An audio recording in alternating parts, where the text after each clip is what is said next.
Chapitre 14. Tard dans la nuit, les trois prêtresses quittèrent Avalon par les chemins secrets, puis se séparèrent. Nimue partit pour Camelot en litière, par la route habituelle, tandis que Morgane et Ravenne, revêtus de haillons, se dirigèrent à pied vers le château, en empruntant des chemins de traverse, frappant, comme deux pauvresses, aux portes des fermes, pour mendier nourriture et gîte. Au cours de la dernière nuit du voyage, Ravenne, qui n'avait pas desserré les dents depuis le départ, ouvrit enfin la bouche. « Morgane, murmura-t-elle, demain est jour de Pâques, il nous faut donc être à Camelot dans la matinée. » Ne prenant pas la peine d'essayer de connaître la raison de ce souhait, sachant que Ravenne ne la lui livrerait pas, Morgane se contenta de répondre. « C'est bon, nous nous mettrons en route avant le lever du soleil. D'ici, il ne faut guère plus de 3 heures pour atteindre notre but. » Dans l'agitation et le va-et-vient qui régnait ce jour-là au château, personne ne prêta la moindre attention aux deux paysannes lorsqu'elles franchirent comme prévu ces hautes portes un peu avant midi. Mais, autant Morgane avait l'habitude de la foule, autant Ravenne, qui n'avait jamais quitté Avalon, semblait inquiète et mal à l'aise, dissimulant craintivement son visage sous son châle en loques. « Pauvre vieille !» s'apitoya même un manant conduisant ses bestiaux en la voyant bousculée par la cohue. « Hélas, renchérit Morgane, ma sœur est sourde et aveugle. »« Ne restez donc pas là, et allez plutôt dans les offices du château, » lança l'homme. « Aujourd'hui, le roi offre le boire et le manger à tous les pauvres. » Le remerciant du renseignement, Morgane, fendant la foule attirée par l'odeur des viandes grillées et des sauces, entraîna Ravenne en direction de la grande salle, en prenant soin de se dissimuler dans un recoin fort sombre, d'où elle pourrait observer sans être remarquée. Concentrant alors son attention sur l'autre extrémité de l'immense pièce, là où se trouvait la table ronde, elle remarqua que tous les sièges portaient un nom, et qu'un dais avait été dressé au-dessus de ceux du roi et de la reine. Quant aux murs, ils étaient tapissés d'innombrables bannières, trophées de guerre d'Arthur et de ses compagnons, taches vives et colorées, donnant un air de fête et de gaieté à l'ensemble du décor. Mais déjà les trompettes sonnaient et les portes s'ouvraient toutes larges pour livrer passage au roi et à la reine, suivis d'un long cortège de dames et de seigneurs en tenue d'apparat. « Comme c'est beau !» s'extasia une paysanne à côté de Morgane. « Et dire que, tout à l'heure, après la messe, nous allons pouvoir manger et boire tout notre soûl. »« Comment ? Après la messe ?» s'étonna Morgane. « N'a-t-elle pas été célébrée ce matin dans la chapelle ?»« Non, » répondit la commère. « Il paraît que la chapelle du château est devenue trop petite pour contenir la nombreuse assistance les jours de fête. D'ailleurs, regardez, voilà l'évêque Patricius qui s'avance avec ses prêtres. Il porte des objets en or. »« Levez-vous et approchez-vous tous » clama au même instant le prélat en ouvrant largement les bras. « Aujourd'hui, mes frères, l'ordre ancien va faire place à l'ordre nouveau. Le Christ, enfin, a triomphé des anciens dieux, des faux prophètes. Je suis la voie, la vérité et la vie, a dit le Seigneur à l'humanité. Il a dit également, il n'existe pas d'autre nom que celui de mon Père, par lequel vous puissiez être sauvés. C'est pourquoi, tous ceux qui s'inclinaient jusqu'ici devant les faux dieux, s'agenouilleront-ils désormais devant le Christ et se mettront-ils tout entiers sous sa protection. » Morgane comprit brusquement alors quel était le dessein de l'évêque. Il allait utiliser les objets sacrés de la déesse pour dire sa messe et ainsi aider leur propre Dieu à se manifester. Patricius déjà élevait en effet la coupe en marmonnant une prière que reprenaient en chœur tous les prêtres alignés derrière lui et de nombreux fidèles agenouillés dans la salle. Alors, n'y tenant plus, Morgane se leva et, malgré les efforts de Ravenne pour la retenir, malgré les regards stupéfaits qui se tournaient vers elle, malgré les murmures et les exclamations, elle s'avança vers Patricius, transfigurée, n'ayant plus son apparence humaine, conscience d'être, en cet instant, hautement investie des pouvoirs et de l'autorité de la déesse. Arrivée près de lui, près de la longue table blanche dressée en guise d'autel, d'un geste décidé et souverain, elle arracha la coupe de ses mains. Puis, l'évêque n'ayant manifesté aucune résistance, elle l'éleva lentement à son tour. La coupe brillait d'un éclat insoutenable, et Morgane la sentait battre entre ses doigts, comme un cœur vivant. Au même instant, un souffle puissant s'engouffra dans la salle, et 1000 harpes invisibles entonnèrent à la fois un hymne vibrant et sublime. Portée par ces accents et ce courant divin, Morgane se dirigea vers Patricius, qui tomba à genoux devant elle, et tandis qu'elle approchait la coupe de ses lèvres, elle lui dit « Buvez ». Et il but. Il but longuement, puis se laissa tomber à terre, comme s'il ne pouvait supporter la présence surnaturelle qui rayonnait dans tous les cœurs.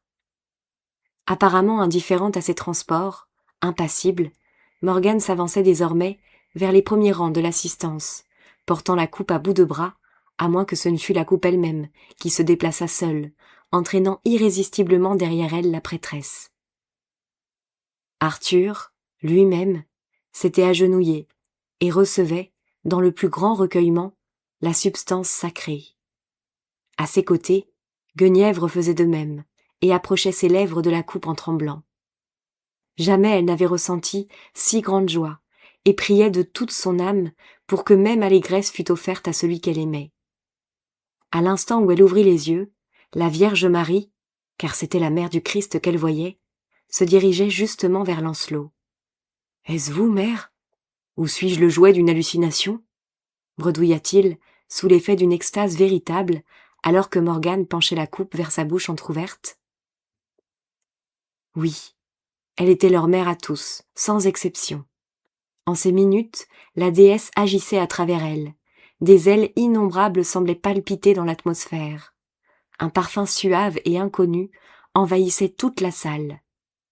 Le calice, diraient plus tard certains, était devenu invisible. Pour d'autres, il brillait au contraire d'un éclat aveuglant. Tous en tout cas, d'une extrémité à l'autre de l'immense salle, avaient vu leur assiette se remplir soudain des mets les plus exquis, comme ils n'en avaient jamais pu soupçonner l'existence. Tant et si bien que, Morgane, plus tard, en vint à se persuader réellement qu'elle avait été ce jour-là, sur la terre, la messagère et l'instrument suprême de la Mère éternelle. Toujours est-il que, de tous ceux qui se pressaient dans la grande salle de Camelot, seul Nimue avait reconnu Morgane et la contemplait avec un étonnement proche de l'ébahissement. « Vous aussi, mon enfant, buvez » murmura la prêtresse en arrivant à elle, se sentant animée par une force magique, insufflée, elle en était certaine, par Ravenne, toujours blottie dans son coin. Oui, c'était Ravenne qui la poussait, qui la faisait agir, qui faisait circuler dans son corps un flot inépuisable d'énergie renouvelée sans cesse. Tous, les uns après les autres, s'agenouillaient à son passage. Mordred, très pâle, Gareth, Gauvin, Lucan, Bédiver, Palomides, Caille, tous les vieux compagnons, tous ceux qu'elle connaissait ou n'avait jamais vus. Tous, morts et vivants, qui jadis s'étaient assis autour de la table ronde et puis l'avaient quittée. Hectorius, Lot, mort à Montbadon, le jeune Drustran, tué par Marcus dans un excès de jalousie, Lionel, Bohort, Balin et Balan, réunis au royaume des ombres. Tous ceux d'hier et d'aujourd'hui, réunis autour d'Arthur, en cet intermède divin, hors du temps et de l'espace.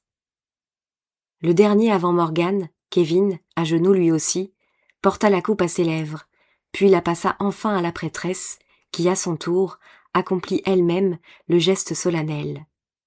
La boucle étant bouclée, Morgane revint donc lentement vers l'autel, y déposa la coupe sacrée, où elle étincela comme une étoile.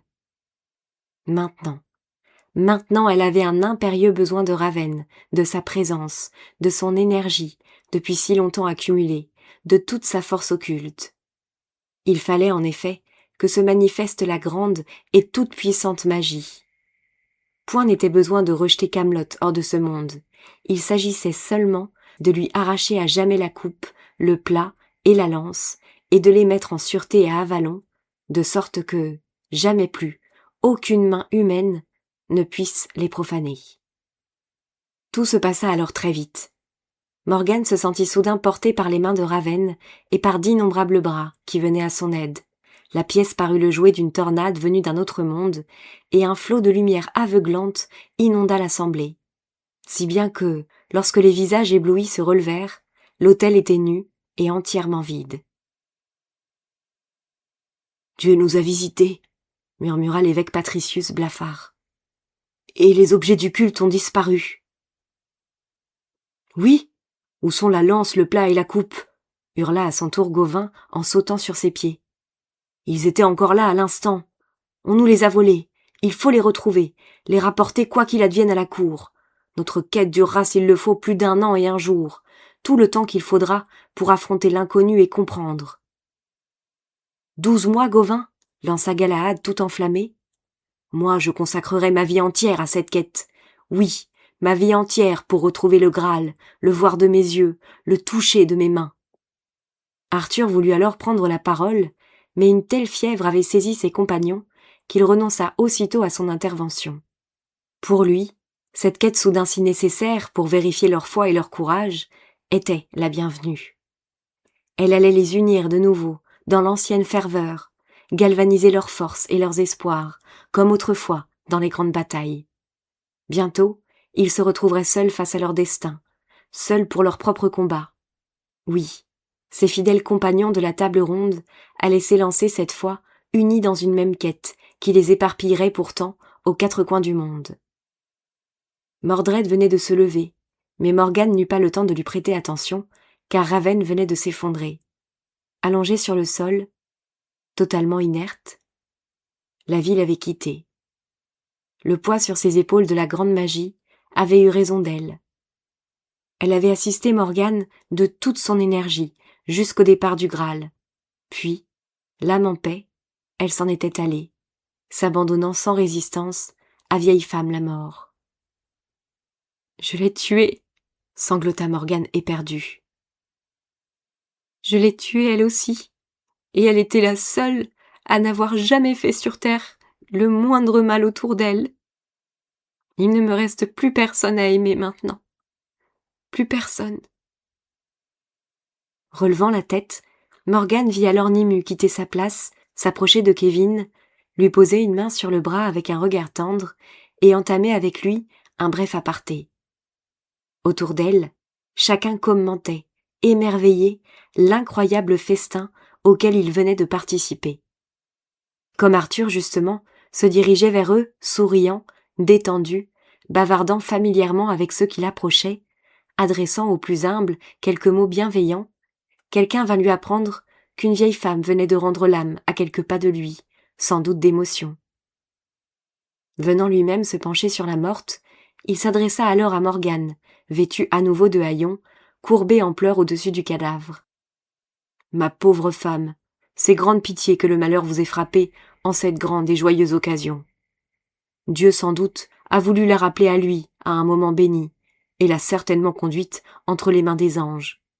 Désirez-vous que nous l'enterrions ici, et que, dès à présent, on emmène son corps sous le porche de l'église ?»« Non !»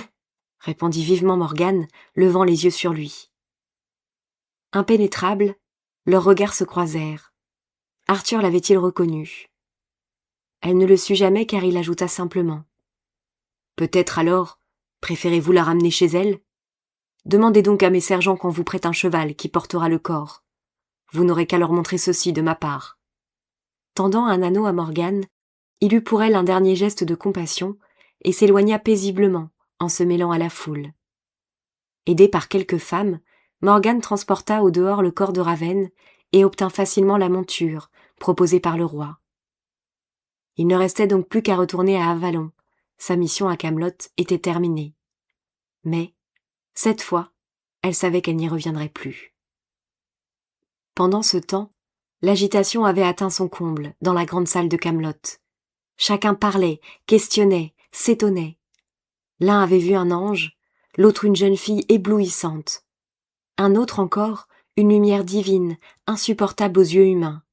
Tous s'accordant pour dire qu'ils ressentaient, depuis l'événement, une joie profonde et une grande paix intérieure. « Oui, je le dis !» s'exclama Patricius, qui avait maintenant retrouvé ses esprits. « Oui, je le proclame. Dieu est venu parmi nous. Nous avons approché la table du Seigneur, nous avons bu à la coupe même où le Christ a bu la veille de sa passion. Nos lèvres ont touché le Saint Graal. » Mais Guenièvre, en dépit de sa piété et de l'exaltation qu'elle ressentait comme tout son entourage, n'avait d'yeux que pour Lancelot. « Ainsi, allez-vous nous quitter ?» lui dit-elle, le voyant faire ses adieux à Arthur. « Cette quête est-elle donc si indispensable à l'approfondissement de votre foi ?» Lancelot hésita, chercha ses mots, entr'ouvrit les lèvres, et enfin murmura comme s'il ne s'adressait qu'à elle. « J'ai cru longtemps que la foi en Dieu n'était qu'une invention des prêtres pour nous asservir à leurs croyances. Mais maintenant j'ai vu, et je veux croire. Une telle vision ne peut venir que du Christ en personne, ou alors du malin. » « Non, elle vient de Dieu, Lancelot, soyez-en assuré. » « Ainsi, vous aussi, ma reine, vous avez vu ? Désormais s'efface en nous la crainte de rester plongés éternellement dans les ténèbres, celle de ne jamais savoir. Oui, nous allons connaître cette grande lumière, celle que recherchent tous les hommes depuis l'aube des temps. Le son d'une cloche immense m'appelle. Elle vient de très loin et me dit « Suis-moi ». La vérité est là, j'en suis certain, au-delà de mon entendement. Guenièvre, je dois partir, déchirer le voile qui la dissimule encore à mes regards. Guenièvre se tut. Que pouvait-elle répondre? Pouvait-elle l'empêcher de partir, l'empêcher de trouver sa vérité? N'aurait-elle pas elle-même consacré sa vie à une telle quête si elle en avait ressenti l'impérieux besoin? Allez, mon aimé, puisqu'il le faut, partez. Que Dieu vous tienne en sa sainte protection, qu'il vous aide à trouver la vérité, votre vérité. Que Dieu vous garde aussi, ma reine. Et il ajouta d'une voix imperceptible. Je sais maintenant que, grâce à lui, nous serons l'un et l'autre de nouveau réunis un jour. Alors, il se tourna vers Arthur, lui dit quelques mots à voix basse, et tous deux s'embrassèrent avec la fougueuse impétuosité de leur jeunesse. Au même instant, tous les compagnons se levèrent. Ils saluèrent Guenièvre, puis Arthur, et s'éloignèrent les uns après les autres. Tous, à l'exception de Caï, trop mal en point pour risquer l'aventure, et de Mordred, qui attendit que la salle soit presque vide pour s'adresser à Arthur. « Seigneur Arthur, dit-il alors, je vous demande la faveur de ne point participer à cette quête. Tous vos chevaliers partent, l'un d'eux doit rester avec vous. »« Qu'il en soit ainsi, mon fils, puisque vous le souhaitez, » acquiesça Arthur en souriant. « Et que Dieu nous assiste tant que mes fidèles compagnons chevaucheront par le monde. Que le Seigneur aussi accorde son salut à ceux qui ne reviendront pas. » Pour la première fois, pensa Guenièvre, Arthur vient d'appeler Mordred mon fils et tient ses deux mains dans les siennes. Mais l'arrivée de Kévin, traînant péniblement sa harpe, interrompit ses réflexions. « Mon cher Kévin !» s'exclama-t-elle, comme prise soudain d'une indéflectible amitié pour le barde. « Quelqu'un ne peut-il vous aider à porter votre harpe ?»« Ne vous inquiétez pas pour lui, Guenièvre, » répondit gaiement le roi. « Regardez Nimue, elle est déjà à ses côtés. » Nimue, en effet, avait rejoint le barde. La voyant si aimante, si attentionnée pour lui, Guenièvre ne put s'empêcher de songer à la vieille légende de la jeune fille aux cheveux d'or, amoureuse d'une bête sauvage, apprivoisant avec grâce et ingénuité la laideur et la difformité.